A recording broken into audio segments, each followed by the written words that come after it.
मैत्री की राह बताने को, सबको सुमार्ग पर लाने को, दुर्योधन को समझाने को, भीषण विध्वंस बचाने को, भगवान हस्तिनापुर आए, पांडव का संदेशा लाए।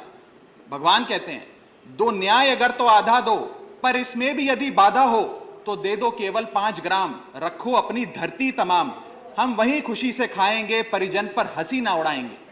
पर दुर्योधन वो भी दे ना सका, आशीष समाज की ले ना सका, उल्टा हरि को बांधने चला, जो असाध्य था उसे साधने चला, जब नाश मनुष्य पर छाता है, पहले विवेक मर जाता। सर, आज मैं सिर्फ 2 करोड़ दिल्ली वासियों की ओर से नहीं, बल्कि 135 करोड़ भारतवासियों की ओर से बोलने के लिए खड़ा हुआ हूं। सर, इससे ज्यादा असंवैधानिक, गैर कानूनी कागज का टुकड़ा एक बिल के माध्यम से शायद ही आज से पहले कभी संसद भवन के भीतर लाया गया होगा।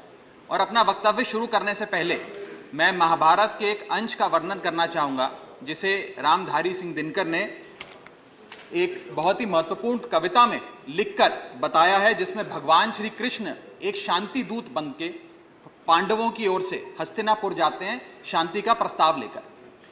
कवि लिखते हैं, मैत्री की राह बताने को, सबको सुमार्ग पर लाने को, दुर्योधन को समझाने को, भीषण विध्वंस बचाने को, भगवान हस्तिनापुर आए, पांडव का संदेशा लाए।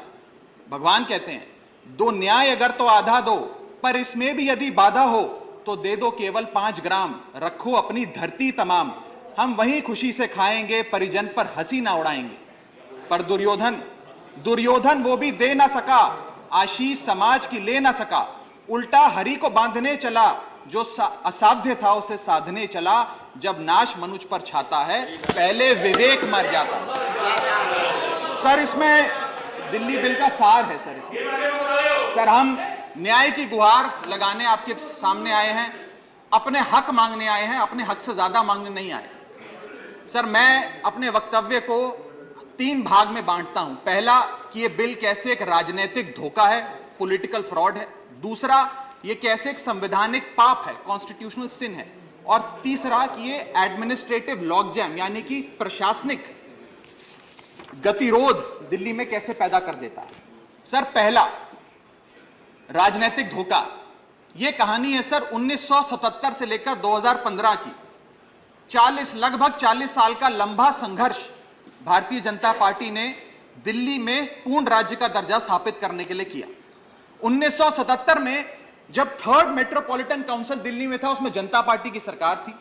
उन्होंने मता पास कर कहा कि दिल्ली को पूर्ण राज्य का दर्जा बनाएंगे।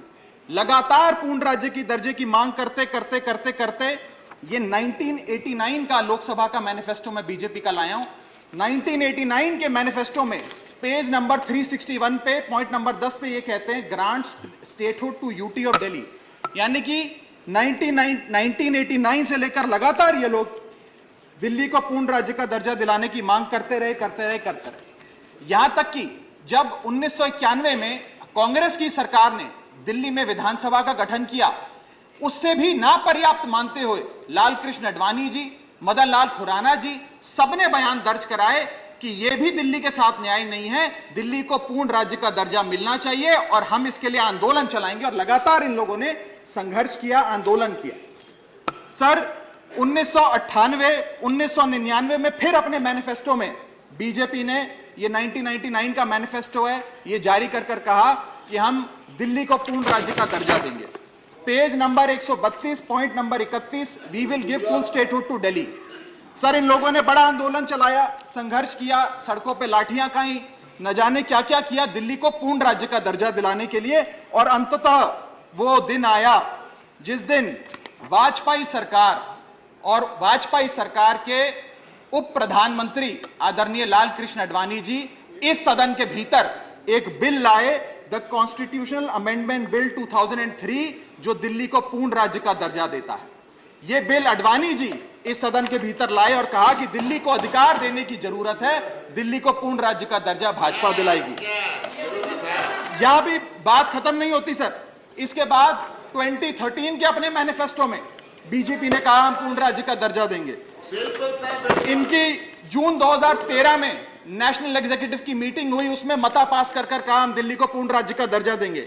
यहां तक कि इनके सांसद डॉक्टर हर्षवर्धन ने बयान दिया कि जब आदरणीय नरेंद्र मोदी जी देश के प्रधानमंत्री बनेंगे, हम दिल्ली को पूर्ण राज्य का दर्जा देंगे। ये इन सब ने सर लगातार बातें कही और दिल्ली को पूर्ण राज्य का दर्जा दिलाने की मांग लगातार भारतीय जनता पार्टी दिल्ली वालों के सामने रखती रही।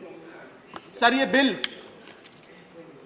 सिर्फ संविधान का और लोकतंत्र का अपमान नहीं है, ये बिल लाल कृष्ण आडवाणी जी का, अटल बिहारी वाजपेयी जी का, मदन लाल खुराना जी का, सुषमा स्वराज जी का, अरुण जेटली जी का, सबका अपमान करने का और उनके 40 साल के संघर्ष को मिट्टी में मिलाने का काम करता है। सर,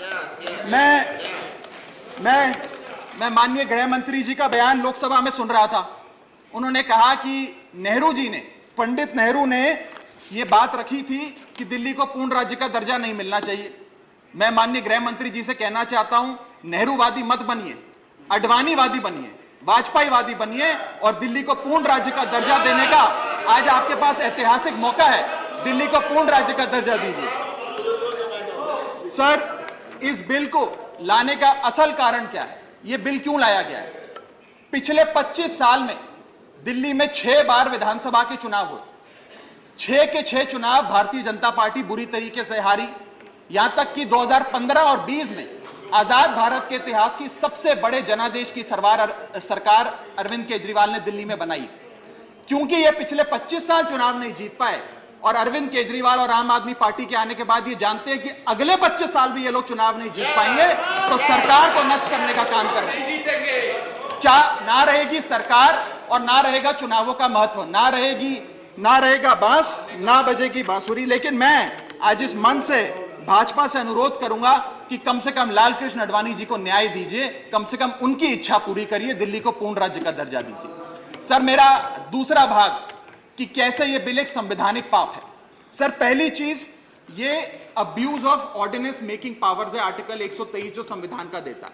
संविधान ये कहता है, और वाईवी चंद्रचूड़ साहब का AK Roy versus union of India एक बड़ा महत्वपूर्ण लैंडमार्क जजमेंट है, जिसने कहा कि ऑर्डिनेंसेस सिर्फ आपातकालीन और विषम परिस्थितियों में लाए जाएंगे। ऐसी कौन सी आपातकालीन और विषम परिस्थितियां आ गई कि आपको सुप्रीम कोर्ट के फैसले को 8 दिन के भीतर बदलना पड़ गया?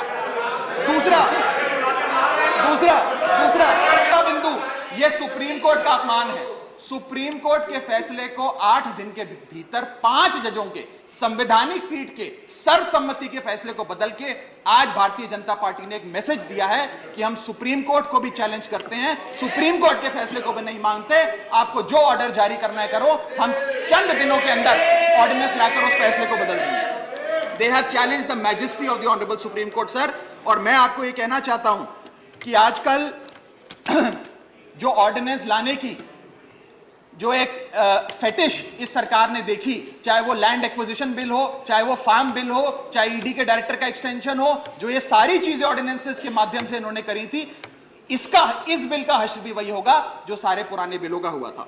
सर, थर्ड बिंदु कि कैसे ये बिल संघीय ढांचे को एरोड करता है। हमारा भारत का संविधान और सुप्रीम कोर्ट का 2023 का, 2018 का संवैधानिक पीठ का फैसला कहता है कि दिल्ली के पास एक यूनिक फेडरल आइडेंटिटी है, यूनिक कॉन्स्टिट्यूशनल आइडेंटिटी है, और भारत का संविधान जो हमें संघीय ढांचा देता है, जो शक्तियां देता है, उन शक्तियों को एनक्रोच करने का काम यह सरकार करती है, हमसे अफसरशाही और तमाम शक्तियां छीनकर। मैं आपको सुप्रीम कोर्ट का वो एक वाक्य पढ़ के सुनाना चाहूंगा।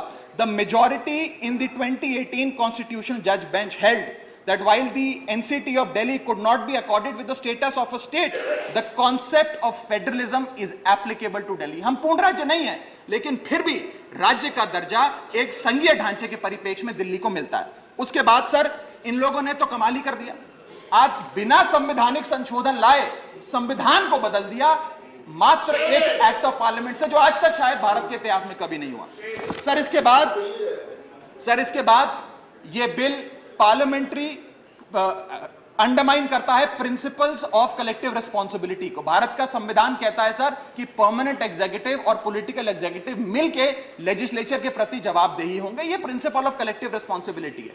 इसमें से परमानेंट एग्जीक्यूटिव यानी कि अफसरशाही को छीनकर ये पूरी तरीके से कलेक्टिव रिस्पांसिबिलिटी का प्रिंसिपल, जिसपे सरकारें चलती हैं इस देश में, उसे ध्वस्त करता है। और आखिरी बिंदु, संवैधानिक अपराध का, ये ट्रिपल चेन ऑफ अथॉरिटी को तार तार करता है sir. Triple chain of accountability ये होती है कि अफसरशाही की जवाबदेही मंत्री को, मंत्री की जवाबदेही लेजिस्लेचर को, और लेजिस्लेचर की जवाबदेही जनता को। इसमें से अगर आप अफसरशाही हटा देते हो तो फिर जवाबदेही की जो ये ट्रिपल चेन ऑफ अकाउंटेबिलिटी है ध्वस्त हो जाती है। तो ये काम करके संवैधानिक अपराध एक प्रकार से सरकार ने किया है। सर, मेरा आखिरी भाग ये कैसे एक एडमिनिस्ट्रेटिव हाराकिरी, एक एडमिनिस्ट्रेटिव गतिरोध पैदा करता है। ये कहता है सिर्फ उपराज्यपाल ही ट्रांसफर पोस्टिंग करेंगे एक समिति के माध्यम से, यानी कि अफसर अब मुख्यमंत्री की नहीं सुनेगा, मंत्रियों की नहीं सुनेगा। अगर अब दिल्ली में किसी के घर में बिजली नहीं आ रही, पानी नहीं आ रहा, किसी के बच्चे का स्कूल में दाखिला नहीं हो रहा, तो वो उपराज्यपाल के पास जाएगा, अपने मंत्री मुख्यमंत्री के पास नहीं जाएगा। क्या लोग जानते हैं उपराज्यपाल कहां रहता है? उपराज्यपाल कौन सी विधानसभा से चुनाव लड़ा, उपराज्यपाल ने कौन सा चुनाव जीता? लेकिन सारी शक्तियां एक चुनी हुई सरकार से निकालकर उपराज्यपाल को देता है। ये आगे कहता है सर ये बिल कि हम एलजी को सोल डिस्क्रिशन देते हैं, स्वयं के विवेक से फैसले लेने की तमाम शक्तियां। आज तक उपराज्यपाल और गवर्नर काउंसिल ऑफ मिनिस्टर्स की एड एंड एडवाइस से बाध्य थे, लेकिन यह बिल उपराज्यपाल को सुपरसीडिंग पावर देता है। आगे सर ये बिल जितने भी ब्यूरोक्रेट्स हैं उन्हें एक जुडिशियल अथॉरिटी बना देता है। यह कहता है अफसरशाही तय करेगी कि मंत्री का फैसला सही है कि मंत्री का फैसला गलत है, और अगर अफसर को मंत्री का कोई फैसला पसंद नहीं आया तो अफसर मंत्री का फैसला लागू करने से मना कर सकते हैं। और सर यह बिल अथॉरिटी, कमीशंस और कॉरपोरेशंस बनाने की, तमाम गठन करने की, नियुक्ति करने की शक्तियां सारी की सारी केंद्र सरकार को दे देता है, यानी कि सरकार की चाबी एक प्रकार से केंद्र सरकार को हाथ में पकड़ा देता है। सर, माननीय गृह मंत्री जी ने कहा था कि आम आदमी पार्टी एक सुपारी सी जितनी पार्टी है, एक सुपारी जितनी छोटी सी पार्टी है। सर, ये वो सुपारी जितनी पार्टी है जो आजाद भारत के इतिहास का फास्टेस्ट ग्रोइंग पॉलिटिकल स्टार्टअप कहलाती है। ये वो सुपारी जितनी पार्टी है जिसने 3 बार भाजपा को दिल्ली में हराया और 2 बार 2015 और 20 में आजाद भारत के इतिहास की सबसे बड़ी जनादेश की सरकार बनाई। ये वो सुपारी जितनी पार्टी है जिसने पंजाब में भाजपा को लगभग शून्य पर लाकर खड़ा कर दिया। ये वो सुपारी जितनी पार्टी है जो 10 साल में राष्ट्रीय पार्टी बनी। ये वो सुपारी जितनी पार्टी है जिसके 161 विधायक और 11 सांसद है। और ये वो सुपारी जितनी पार्टी है जिसका काम देखने के लिए first lady of United states of America और यूनाइटेड जनरल के पूर्व प्रमुख बान की मून आते हैं। सर, मैं आज अपने साथी जो आंध्र प्रदेश और उड़ीसा की सरकार चलाते हैं उन्हें कहना चाहूंगा, आपकी जरूर कुछ मजबूरियां रही होंगी जिसके चलते आपने ये फैसला लिया इस सरकार के इस बिल का समर्थन करने में। कुछ तो मजबूरियां रही होंगी, यूं ही कोई बेवफा नहीं होता। लेकिन मैं आपको कहना चाहता हूं कि आग जब लगेगी तो बहुत दूर तक जाएगी। राहत इंदौरी साहब का एक बड़ा महत्वपूर्ण शेर है, अगर खिलाफ है होने दो, जान थोड़ी है, ये सब धुआं है, आसमान थोड़ी है, लगेगी आग तो आएंगे कई घर जद में, यहां सिर्फ हमारा मकान थोड़ी है। लेकिन जब आपके घर में आग लगेगी, आम आदमी पार्टी आपके साथ खड़ी होगी, मैं आपको विश्वास दिलाता हूं। और सर, मैंने अपनी बात शुरू करी थी महाभारत के एक अंश से, मैं समाप्त भी महाभारत के एक अंश से करूंगा। सर, बीच कुरुक्षेत्र के मैदान में जब युद्ध प्रारंभ होने वाला था तो युधिष्ठिर ने शंखनाद करने से पहले एक घोषणा करी और कहा कि यह धर्म की लड़ाई है।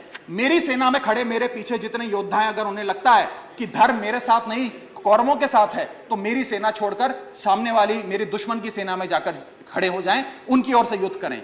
और अगर कौरव सेना में कोई योद्धा है जिसे लगता है कि धर्म युधिष्ठिर के साथ है, पांडवों के साथ है, तो आप कौरवों की सेना छोड़कर मेरी सेना में आइए, मैं बाहें फैलाकर आपका स्वागत करूंगा।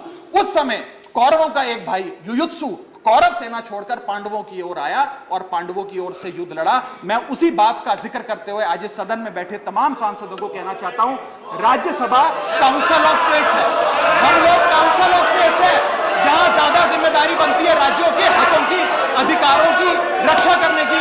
मैं मांग करता हूं, आज आप लोग पार्टी लाइन से ऊपर उठकर, विचारधारा से ऊपर उठकर संविधान को बचाने के लिए, लोकतंत्र को बचाने के लिए इस बिल को हराइए। आज ये इतना असंवैधानिक और गैर कानूनी बिल अगर ये सफल हो गया तो हो सकता है आज के बाद आने वाले समय में ये लोग देश में चुनाव ही ना कराएं, चुनावी प्रक्रिया को खत्म करने से।